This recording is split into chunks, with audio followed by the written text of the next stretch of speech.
John, did you hear the question? Did I hear the question? Let's see. There's a cramp. Sorry. Bad. Feeling like Dr. Strangelove.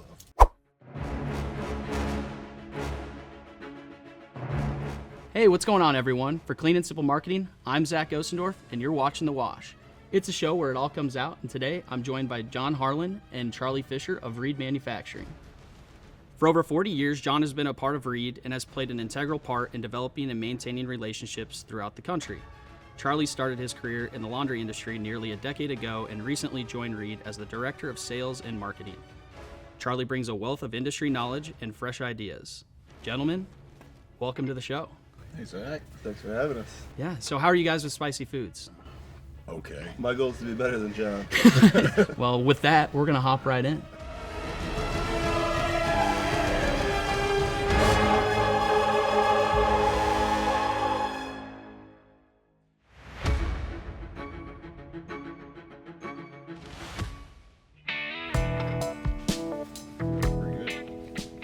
All right, gentlemen. I can have a little more of this. Well, that one's Ghost Pineapple. It's a local Iowa hot sauce making company called Brown Dog Farms. So, what is it like working for Reed Manufacturing, and why do you think a different kind of company is Reed's tagline? Well, I guess the limited bureaucracy we got. And since we're now going into our fourth generation with Charlie, it's been kind of a seamless transition. One of these days I'll walk away. Right. And not until Charlie, finds a replacement that's just as good as I am. Nobody can beat John. Shouldn't be that hard. This one, you might like this one. Being, a little bit of peachy.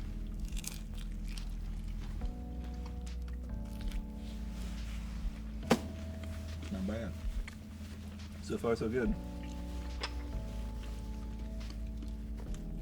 So, John, I think one of your biggest strengths is being a charismatic person. Who did you get that from, or who do you model yourself after? And Charlie, who has been your biggest influence in your life? So, John, I'll have you answer first, and then Charlie will have you go. Well, I'm third generation of the family to be doing this. But one of my biggest influences was a predecessor, a guy I worked with for a few years, Francis Cummings.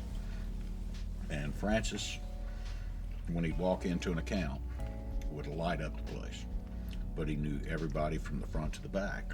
And that's how you build relationships within companies.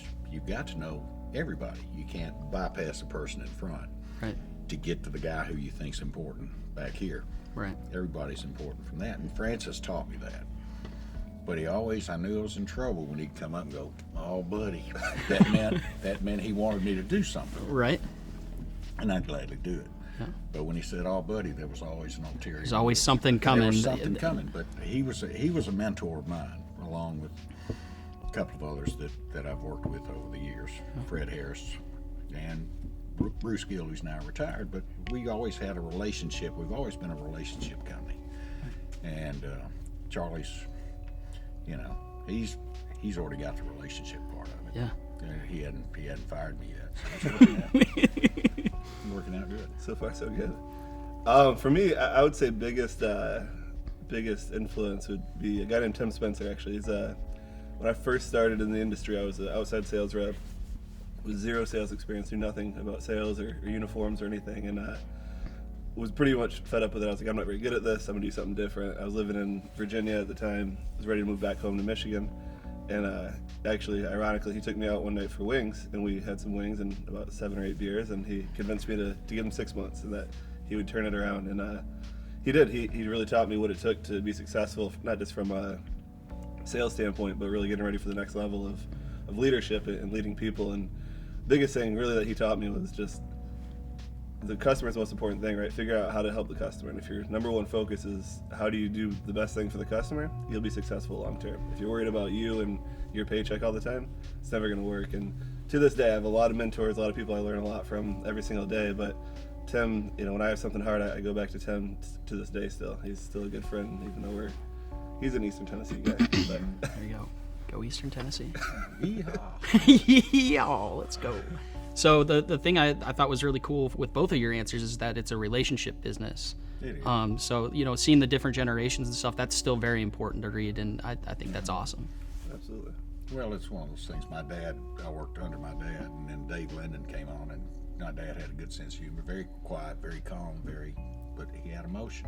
Yep. And that meant he was pissed off, and he was thinking about what he was going to say. He never spouted off, but when we saw this, the office cleared because they didn't know who was going to get a little lecture. Yep. And it was rare that he gave a lecture. But I don't know. At his funeral, minister, that's what he did. He's good. Lit up the whole room. Everybody Because knew. Everybody Yep, knew. Everybody knew. Well, So- that's good. I mean, it's cool that the relationship business is still very much a part of Reed. So that's cool. I'll be honest, that one had more heat afterwards. Oh yeah. I'm getting a little nervous since I was the third That one, oh yeah. So this might be our hottest lineup. So kudos to you guys for coming Why on. us? Because you're the coolest people we know. Okay. So You're in sales. So John, what has a blue collar background taught you when joining the laundry industry? Well, that's pretty good. It's pretty tasty. That one's called Tequila Pino. There's a hint of tequila in it. So No, I don't know. I started out on a route, but prior to that, we had a farm. We were in a uniform rental business and a farming business, and done a lot of things. Kind of a Southern mafia thing. Yep. You always have another source of income, but I drove silage trucks. We had a dairy. I drove silage trucks with no cab, no seatbelt. Down the highway at 14 miles an hour. 14 years old. Best times of my life. Right. Then I got in a step van and recreated all the smells that I'd, and the car was invented. Yeah. the car, Model A. But no, we always had something to do, and that's that. Running a route was the 2 years I did that prior to coming to Reed. Once I went to work with Reed and had to learn the business again, and had to sit for a year. That was the longest year of my life, but you had to learn it from top to bottom. And there's stuff that I need to throw away now that I've still collected over these 40 some odd years. And but I've had a lot of fun doing this. Right, and kind of going with that, Charlie, you're from the Detroit, Ann Arbor area. That's a pretty blue collar, sort of area of the country. What did you learn when growing up? Yeah, I mean, I think going all the way, the parents is cliche, right? But my parents were both blue collar hard workers growing up, and my mom, a single mom, and she worked 2 or 3 jobs all the time to support. And I think that was always the key, right? It was never, I guess, try to outsmart anything. It's just you got to do whatever it takes to be successful, right? And they both came from nothing basically and became successful over the course of their careers. And for me as well, I would never say I'm smarter than anybody else. Maybe John, but I had a cramp. Just a little bit of it. but I think I've always outworked people in my career, and that's what's got me to the point I'm at now. And I'm nowhere near where I want to be at some point, but I've been successful and fortunate to work with good people because I feel like I'm a hard worker. I learned that from my family. Absolutely. No, I like that a lot. But you guys are probably gonna have to work a little bit harder now because our wings turned to red. This is unprecedented in the wash. We have never had 7 red wings, so welcome. Yeah, It's gonna be awesome. Glad to be a part of it. Oh, I guess it's our time. Another wing. Now, Zach, are you eating the same thing we're eating? I am, yes, 100%. Don't- I ain't don't- bullshitting. no, Yeah, I hey, ain't please don't bullshitting. do that. Can't bullshit an old bullshitter is what my grandpa told me. A little hotter.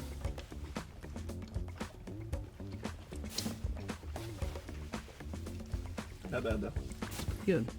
So Charlie, you've been in the industry for nearly a decade. How does your industry knowledge translate to Reed? Yeah, I think that's a huge part of it. I think going through it, there's a lot of stuff that I've learned new that's completely foreign to me, but knowing really the customer piece, right? How to relate to the people that we do business with. A lot of it's I'd say 90% of our people we partner with are the laundries, and that's where I grew up and what I know the most about. So I always tell people I know more about, I tell our customers, I know more about your business than I do our business at this point, right? And I'm still learning and trying to balance that out more, but it helps me to kind of figure out how can we help the customer, how can we be a benefit to them, and what do they really care about versus, just talking about Reed or whatever. Right.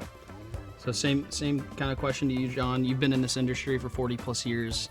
Has it changed since when you first started out, or has it kind of you've kept the same mindset of, this is Reed, this is who we are, and we're going to continue with that? No, you got to change your mindset. I mean, we can't live, with the same garment fits.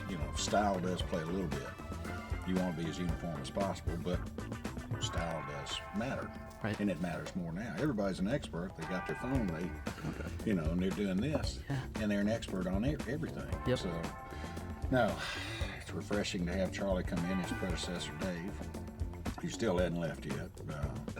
But anyway, Dave Linden, innovative on the textile side, but it's great to have experience on the laundry side coming back in, still with a better understanding of what the end user's facing. I saw the end user when I was running around. Right. So that mindset's still with me because I know there's a guy yelling to CSR, the CSR's yelling to supervisor's yelling to stockroom's yelling at the front office, and the owner's yelling at me. So, It's like, that doesn't add up. Yeah, so let's cut that chain off. Let's cut that chain off as quickly as possible. He's got a great understanding of it, coming from where he's coming from. Absolutely. So, but you got to take a deep breath, and that is getting.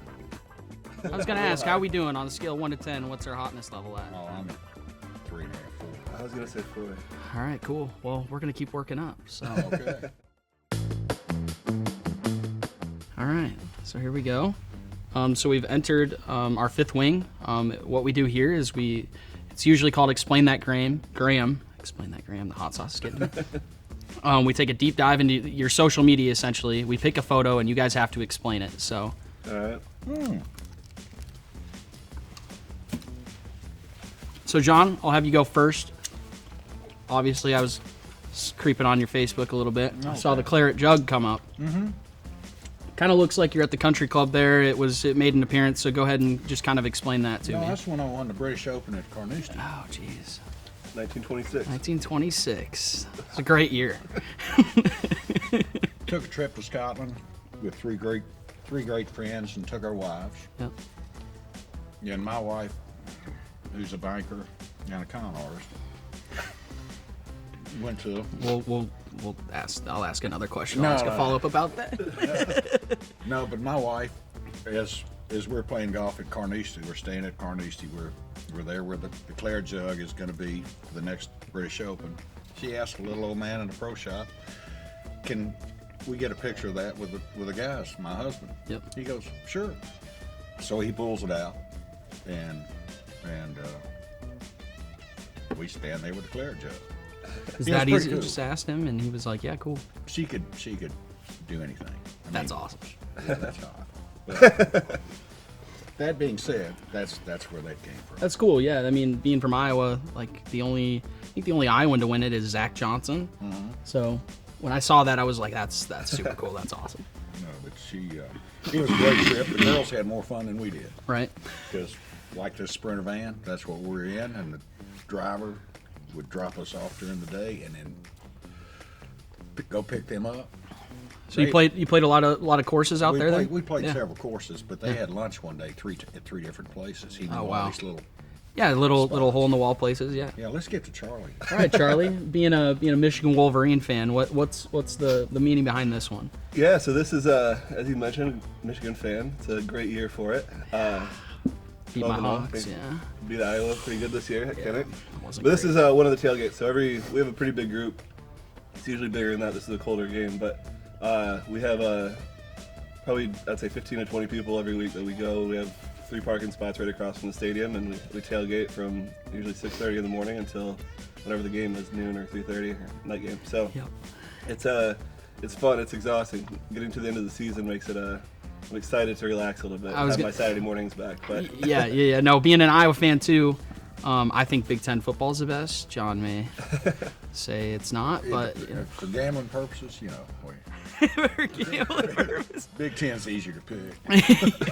So with being a Michigan fan and everything, not a grad, right? Just a Michigan fan. Yeah. Michigan, yeah. So have you been to all the games this year? Tried to go to all the games. So what is that? What is your typical following of Michigan look like each year? Yeah. So excuse me. So we went to every home game last year and this year. First 2 years that we had season tickets, and then we try to do at least one road game every year. So last year we did Wisconsin. We went to Madison. Yep. This year we came to Iowa City for a Hawks game, it was really cool to see Kinnick.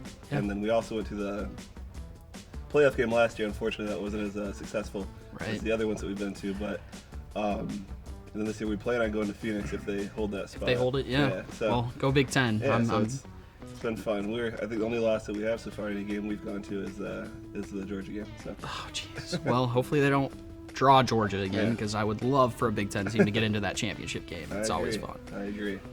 Yeah. Sorry, John. It's all the inbreeding. Yes, we just keep bringing them back. All right, so how we doing now? Well, that one was hot. That one kicked it up a little bit, Yeah. for sure. All right, well, we have 5 more, so this is gonna be interesting. So, what is the difference between the 1980s Reed manufacturing to the 2022 version of Reed? Me. Yeah, that's pretty much it. No. Kind of explain, yeah. There are little subtle differences. As I said earlier, garment fits, innovations in fabrics, more protective apparel now than there was back in the 80s. You know, protective apparel is an afterthought, but now a lot of things we do, we put tape all over everything. It's either got a flame resistant property or something like that, and that's where it's changed so much. The uniforms are more specialized now. We've got over 100 codes to customize garments now. Everybody wants something, they want it a little different. So we have a unit that puts tape on, puts some propellers on the shoulders if you want. I mean, we do lots of different things. And we do a whole lot. You know, it's a base garment that we have to customize. Yeah. So that's the big difference between now and the 80s. It's not navy and navy. Yep. It's navy with tape, or it's high vis, or it's protective. So Right. OSHA's been good to us. That's good. OSHA is never a good thing. Well, I mean, they've been driving the business Right, yeah. since 2010. Never a good time to piss OSHA off. Yeah. Like you said, I think people's styles change, right? Like, I obviously wasn't around in the 80s, but just what I've seen, historical garments versus what we have now. Like you mentioned earlier, people want more comfortability. They want something different. They don't want that navy on navy uniform that used to be the standard because it's boring, right? Right. This generation doesn't like that as much. And they don't get as dirty. Yeah. In some places. They last a little longer. How are we feeling with that one, John? I see a tear coming down. Be careful with your eyes. Really? No, you mentioned Alabama again. I thought that one wasn't as bad as the fifth one, I don't think. No, I thought the fifth one was. Yeah, I did too. A little more kick to it. Yeah. Yeah, it's Starting to hit a little bit harder now. well, it's hot. It's very hot. It's yours. You're turning a little red. Yeah, oh yeah. I'm a natural redhead, but yeah, I'll turn red regardless. That hurt. That hurt me a lot. Oh man. We're moving on. All right. Making sure you had the same amount. Yeah, maybe even more. Oh, look at that. Yeah, look at that. Okay. On top. So, what is one piece of advice you would give someone who wishes to be successful in this industry? Okay. I think, again, back to kind of what I said earlier, the customer piece. I think if you care more about, whether you're in a leadership position, you care more about your people, or if you're, in a sales position or a customer service position, if you're more focused on what you can do for that customer, for that employee, or for someone else, and you're as selfless as possible, I think you're naturally going to have success because the people around you or the customer base is going to make you successful. I think if you're focused on, what can you do for Charlie? Like, how can I make Charlie better or be in a better situation for Charlie? It's the selfishness is obvious, right? People see that, whether it's a customer, an employee, or a coworker. People notice that, and it's a huge piece. I think being humble and being willing to focus on people around you and not just yourself is the biggest thing. Right. John, did you hear the question? Did I hear the question? Let's see. There's a cramp. Sorry. I had bad feeling like Dr. Strangelove. You got a lot of cramps today. I don't know. I think still have some fun though. Yep. You know, it's the way that the relationship I've had with his predecessor, Dave. We picked on each other for over 25 years. I set him up early. He set me up later because he basically said he's had a lot of fun. Dave's been a lot of fun to work with. Very knowledgeable guy. He's a relationship guy too. But I hate to keep going back to relationships, but you've got to get along with who you're selling. Exactly. As my dad always said, life's too short. And if somebody was being berated in our office, customer service people or whatever, he'd say, just send it to me. He said, you can talk to me that way, but don't talk to my people. Right. Doesn't matter who you are. I don't care who you are. Right. Don't talk to my people this way. So that's and it's the same thing when you talk to a customer. Treat them with respect. Treat them how you would want to be treated. Yeah. Yeah. So, and the bad guys, most of the bad guys are gone. Right. That's good. They are. Get them out of there. Shot them. No room for them. No. Your lips are looking a little red. Just A little bit of sweat under here. I don't think I've ever seen someone sweat right there before. you know, that's a sign of old age. Well, yeah, that's what they're calling it. It's really durable. Well, All right, let's go to the next one. all right. That one wasn't as bad Wasn't too bad. as the middle one. I You might think just be losing taste. me. Yeah, are There's you none at this point. doing all right? Do we have John here?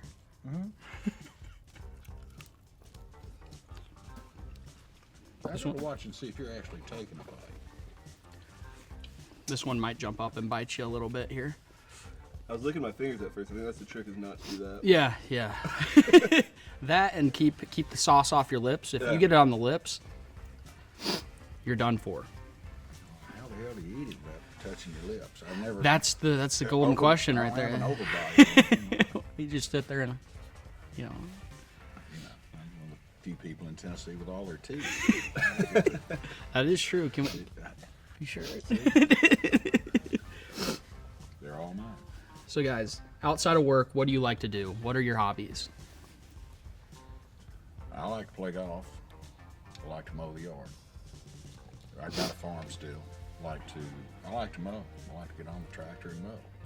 That way my wife can't get to. No, I'm just kidding. But that's what I like to do. That's therapy. Get off on the road, got a big yard, got a lot of pastures, whatever. And it's pretty good therapy. And I like to play golf because I play with a bunch of guys who give you no quarter. Right. It's trash talking from the first tee.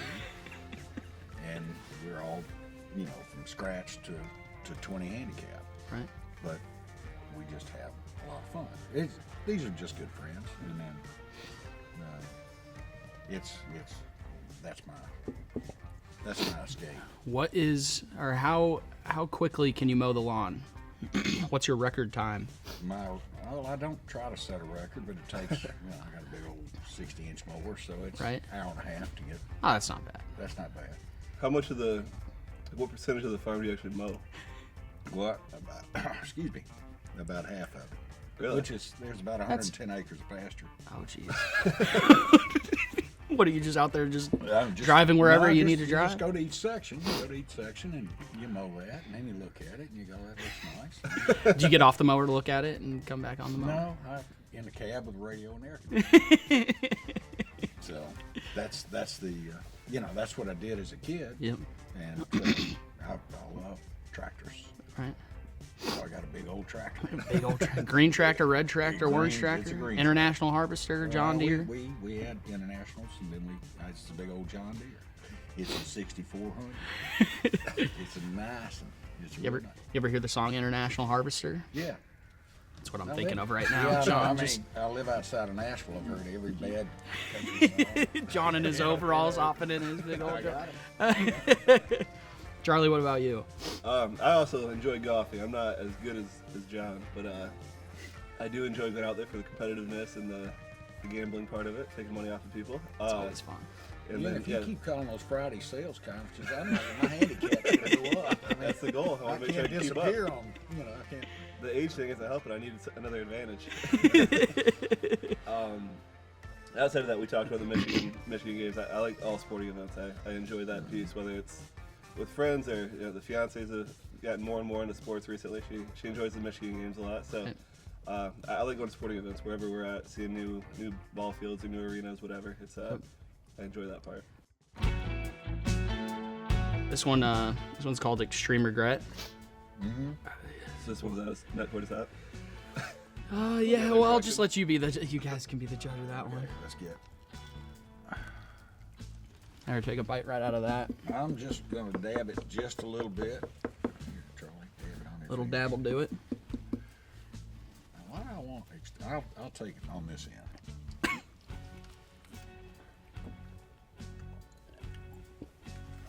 Maybe take a bite out of that. No, hell no. I think that side looks a little. I'm from Tennessee, and I may look stupid. Bite that in. All right, John. How many more decades can the industry plan on having you in it? And Charlie, how many more decades are you going to allow him to do it? Honestly, as long as he's willing to give us. I joke, and it'd be impossible to replace this guy. It's a task I'm not looking forward to. Well, They didn't set me up for it when they brought me on. That'd be that big of a suck up, but to that end, I'm not leaving until Charlie finds somebody that can, when he's ready, Do the job.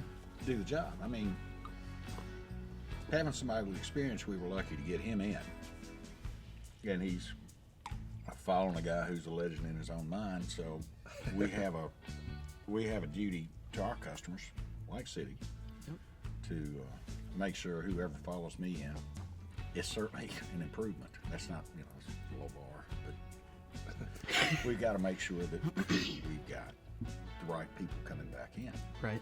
And more tech savvy, whatever. As I told some guys the other day, I'm an MS-DOS guy, or a floppy disk guy. I want to make sure everybody heard that floppy disk. Floppy right. disk. Yep. That's right. Yep. What is that? That's a function of age. So, to that end, Charlie would be able to build his own team, but I'm always going to be hanging in the background. Yep. As long as I'm allowed access. Yep. Because it's time for the next generation to move on. Right. I'm going to stick around 4 or 5 more years, though. All right. If they quit asking me every year to give me 4 or 5 more years, though, that's getting annoying. Yeah, it's decades, not 4 or 5 years. Yeah. Looking for decades. Decades. Remember, 30 more I'm years, trying right? to count to 5. So I don't know what a decade is. How you getting along over there?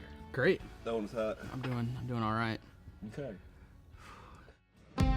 So? So this one is the one that Colin said was. Yeah, stupid. yeah. Okay, It's I real. won't ask the questions. I'll show It's real. No, you can hold it. Yeah, just don't. Yeah. Take a little sip of it. Yeah. It's Go on your on. finger. No. 135,600 Scoville units. How the hell they isolate it to 135,600? Why did it say 136? Math. Math. Okay. All right. All right. At least I can read. Middle Tennessee. But it's made in Kansas. Good old- Yeah. The old hot sauce capital of the Oh, world. that's what they say, right? All right. All right. Good luck. We can cheers it. Cheers this one. Don't you touch mine. Son of a bitch, that's- So Charlie, there's a lot of tenure and built-in knowledge at Reed. What will you take from others to continue the legacy of Reed? And I'll listen. Yeah, so I think the taking what we have there, right, and figuring out how to continue to build a succession plan. That's hot. So we've done a really good job with that piece. We had got on eyeshadow. So God, they keep looking at me. Here. So our previous CEO, we brought a guy in, Zeb Atkinson's our current president and CEO. He came in with that succession plan in mind of, hey, work for a few years with Ed Nelson, and instead of just hiring somebody, randomly when there's a need. Similar with me, right, with Dave, they brought me into, oh my goodness, that's hot. It's tough. That was kind of feminine. Oh my goodness.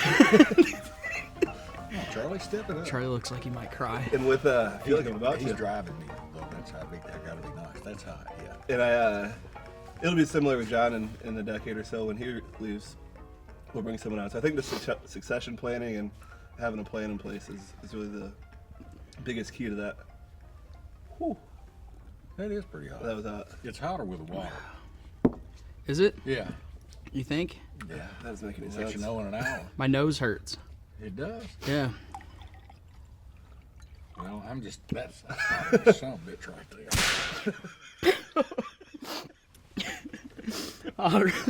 It's hotter than some bitch. Tell you what. Oh man. All right, I'm good. Good God. All right, guys. Well, John and Charlie, you both. Oh my God. It's hot for me. See, I'm not bullshitting. It's hot. That's hot.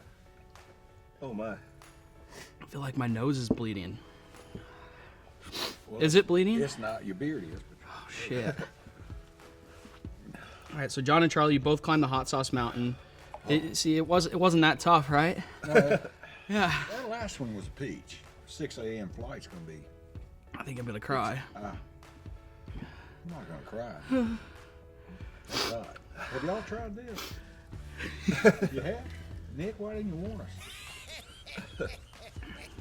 Ooh. All right, so John, Charlie, you've done it. You got 3 cameras here.